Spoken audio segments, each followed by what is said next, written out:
अमृता अस्पताल के रूप में हम सभी को आशीर्वाद दे रही मां अमृतानंदमयी जी को मैं प्रणाम करता हूं। स्वामी आत्मा स्वरूपानंदपुरी जी, हरियाणा के राज्यपाल श्री बंडारू दत्तात्रेय जी, मुख्यमंत्री श्री मनोहर लाल जी, केंद्रीय मंत्रिमंडल में मेरे सहयोगी कृष्णपाल जी, हरियाणा के उप मुख्यमंत्री श्रीमान दुष्यंत चौटाला जी, अन्य महानुभाव, देवी और सज्जनों, अभी कुछ दिन पहले ही देश ने एक नई ऊर्जा के साथ आजादी के अमृत काल में प्रवेश किया है। हमारे इस अमृत काल में देश के सामूहिक प्रयास प्रतिष्ठित हो रहे हैं। देश के सामूहिक विचार जागृत हो रहे हैं। मुझे खुशी है कि अमृत काल की इस प्रथम बेला में मां अमृतानंदमयी के आशीर्वाद का अमृत भी देश को मिल रहा है। अमृता अस्पताल के रूप में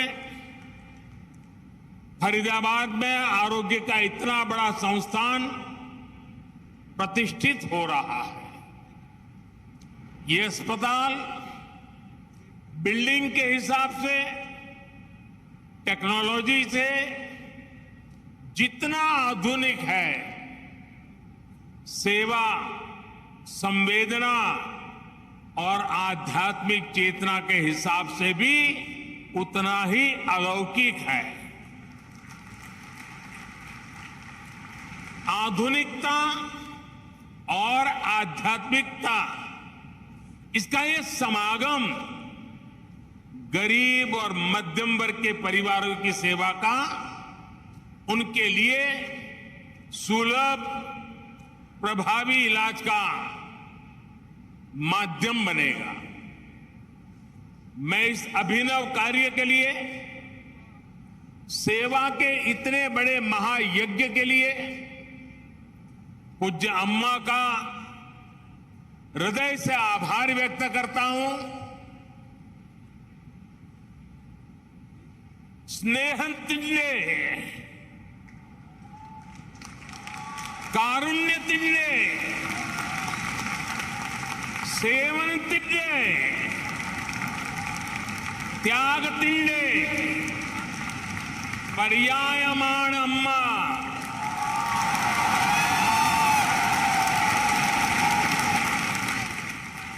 माता अमृतानंदमयी देवी भारतिंडे महत्ताय आध्यात्मिक परंपरांतिंडे नेरवकाशियाण।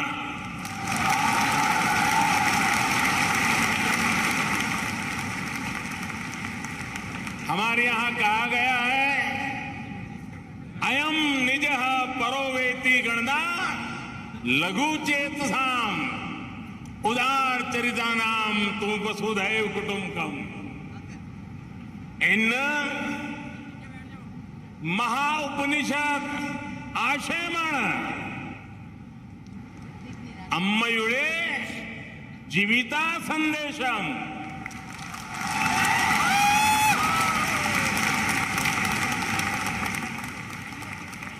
अर्थात अम्मा प्रेम, करुणा, सेवा और त्याग की प्रतिमूर्ति है। वो भारत की आध्यात्मिक परंपरा की वाहक है।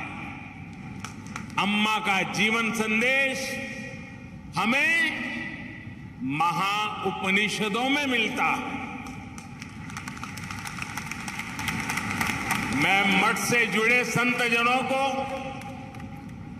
ट्रस्ट से जुड़े सभी महानुभावों को, सभी डॉक्टर्स, और दूसरे कर्मचारी बंधु भगिनी को भी आज इस पवित्र अवसर पर बहुत बहुत शुभकामनाएं देता हूं। साथियों,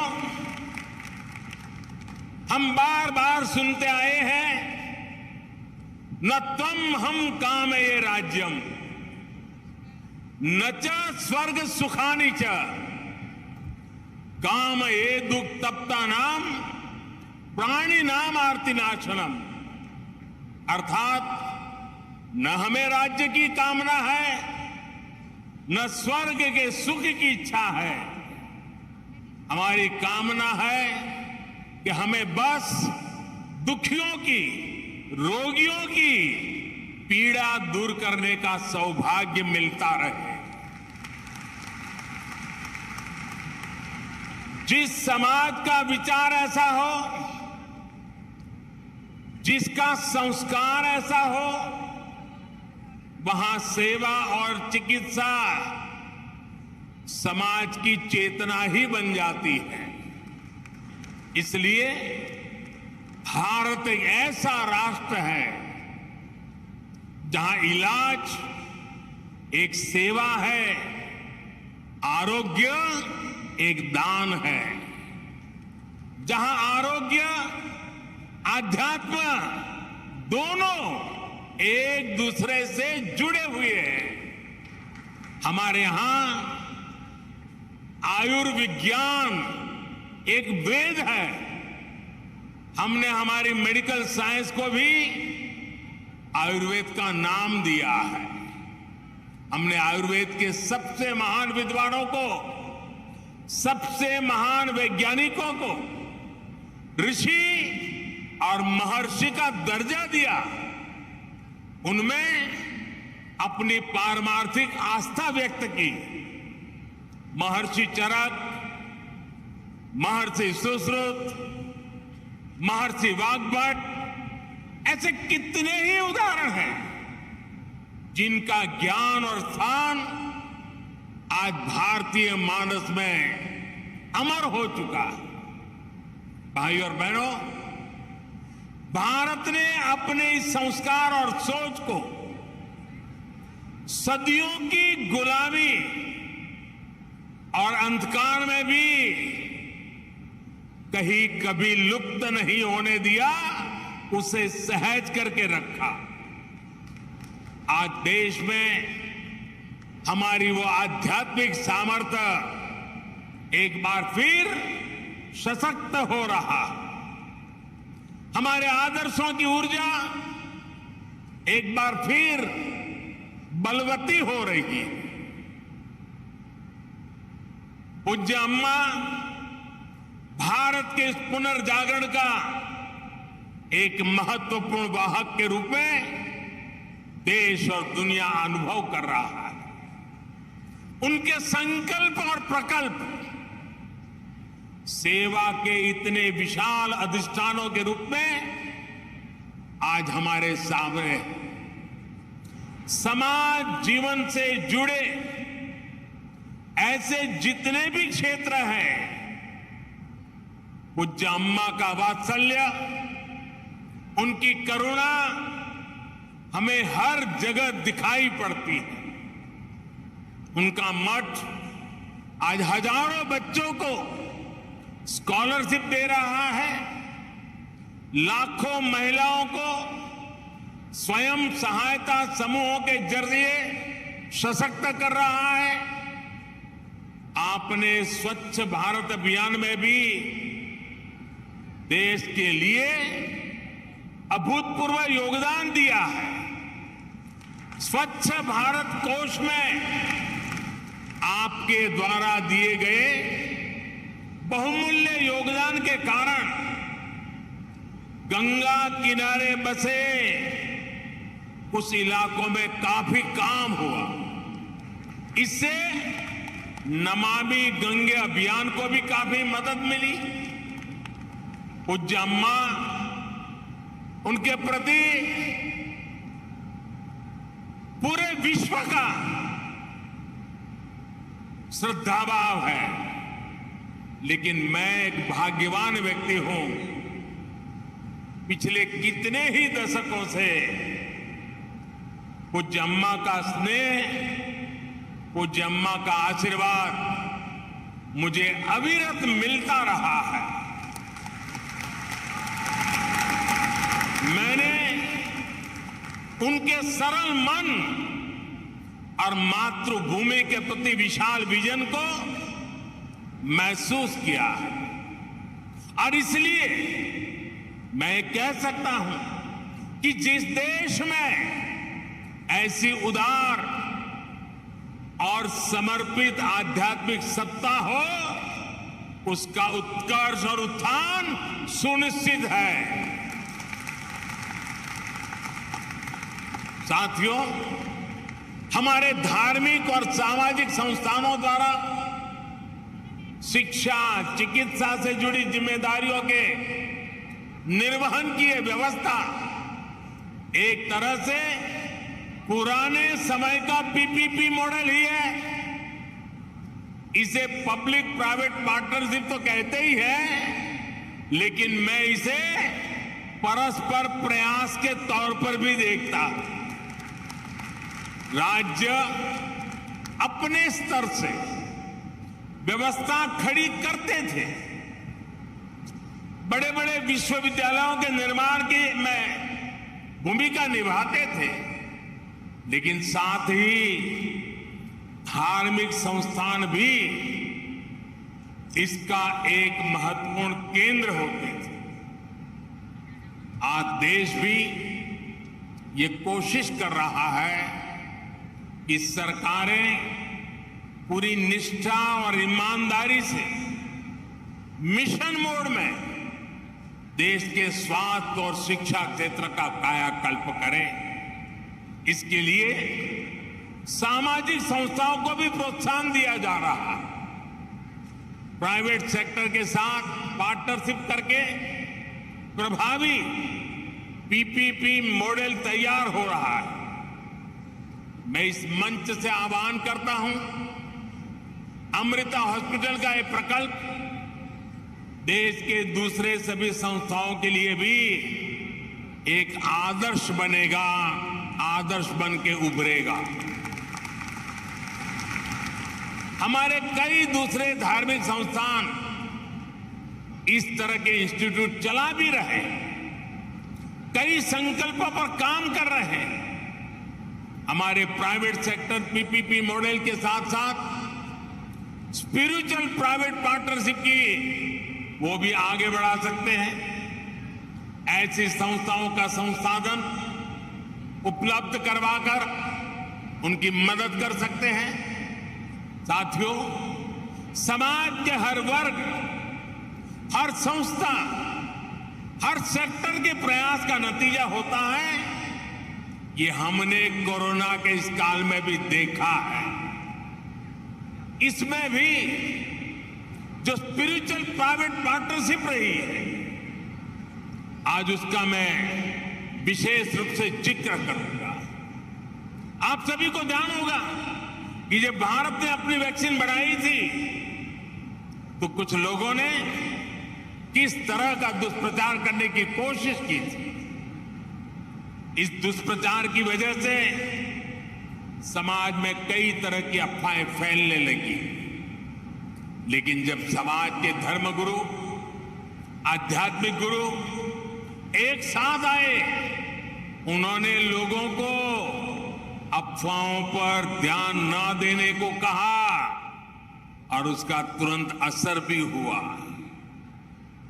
भारत को उस तरह की वैक्सीन हेसिटेंसी का सामना नहीं करना पड़ा जैसा अन्य देशों को देखने को मिला। आज सबका प्रयास की यही भावना है जिसकी वजह से भारत दुनिया का सबसे बड़ा वैक्सीनेशन कार्यक्रम सफलतापूर्वक चला पाया।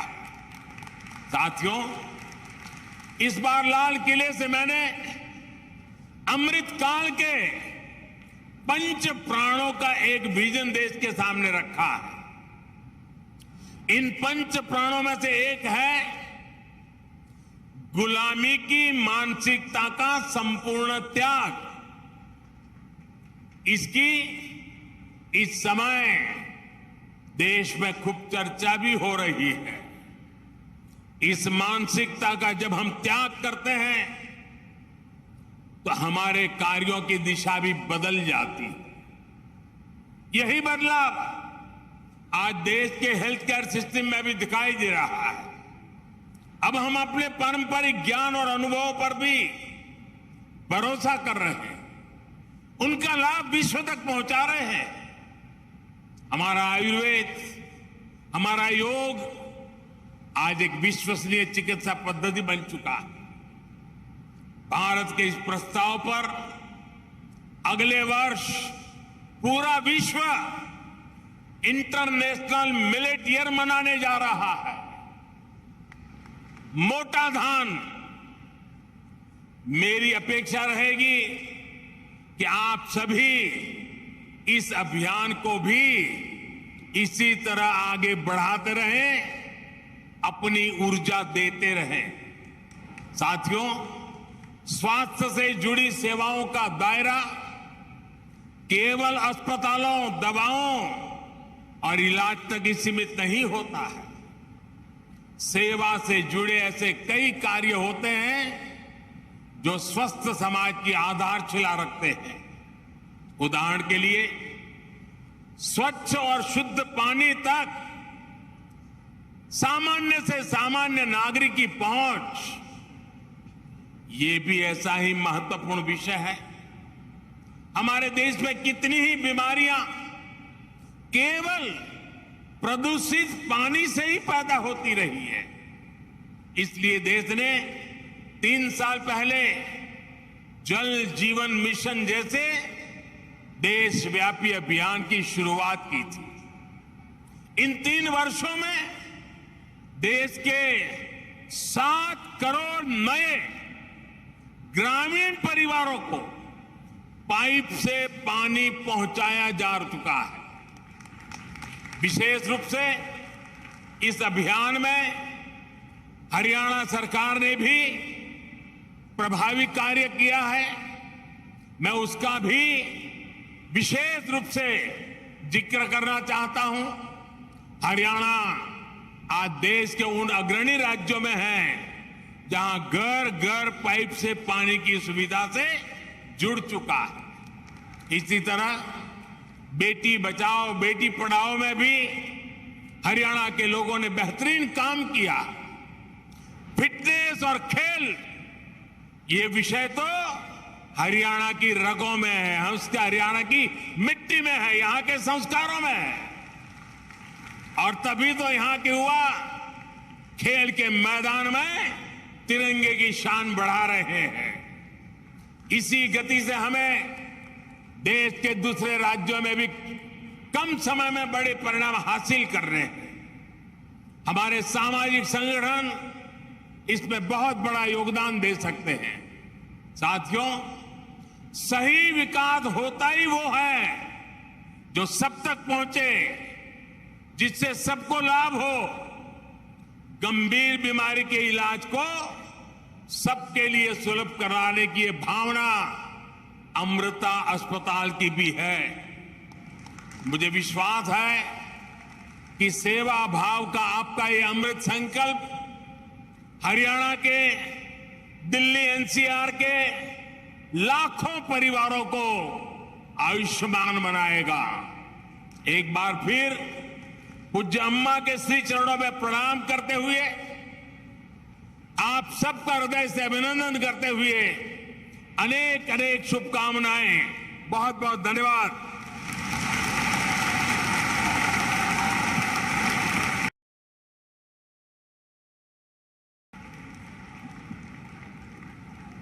माननीय प्रधान